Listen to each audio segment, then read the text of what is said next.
High, welcome to my 36 May blog. আজ ছিল রাখি, তাই সকাল সকাল উঠে গোপালকে ভোগ দিয়ে রাখি পরিয়ে দিলাম। আর রাখিগুলো আমি নিজের হাতেই বানিয়েছিলাম। আর এখানে ভলুর অবস্থাটা দেখো, মিষ্টি দেখতে পেয়ে এদিক ওদিক ছোটাছুটি করছে। তারপর মিমি ভাইদেরকে রাখি পরিয়ে দিল। আর ও যখনকে এসে পৌঁছই তখন দাদা কাজে চলে গেছে, তাই আগে ভাইদেরকেই পরিয়ে দিল, রাতেও দাদাকে পরাবে। তারপর নৌকায় চেপে আমি চলে যাচ্ছিলাম মামা বাড়ি। আর নৌকাতে যে এতজন দেখতে পাচ্ছ সবাই মিলে যাচ্ছিল রাজাহাটি নিগমানন্দ আশ্রমে, কারণ ওখানে আজকে অনুষ্ঠান আছে আর খাওয়া দাওয়া হবে।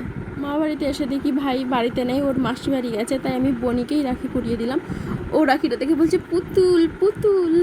তারপর দুপুরের খাওয়া দাওয়া শেষ করে বনির সাথে আমি এখন লুডো খেলতে বসেছি। ওর যাই পড়ছে তাতেই বলছে ছক্কা ছক্কা। তারপর ভাই বিকেলে আসতে ভাইকে রাখি পরিয়ে মাসিদের বাড়িতে গেলাম সন্ধ্যা দিতে, কারণ মাসিরা কেউ বাড়িতে নেই, একটা দিদির আশীর্বাদ আজকে, তাই সেখানে সবাই গেছে। আর আমার মাসি বাড়ি মামা বাড়ি প্রায় সামনাসামনি, রাস্তার এপার ওপার। আবার ওই নৌকোতে করেই বাড়ি ফিরেছিলাম। এত সুন্দর একটা দৃশ্য, দারুণ হাওয়া দিচ্ছে মাঠের মাঝখানে, জাস্ট ওয়াও।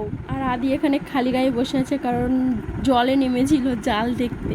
আমাদের বাড়ি ফিরতে প্রায় 8টা সাড়ে 8টা বেজে গেছিলো।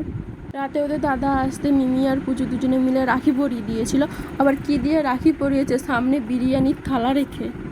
এর মতো এখানেই ব্লগটা কেমন লাগলো জানিও, আর বেশি বেশি করে লাইক করে দিও। টাটা।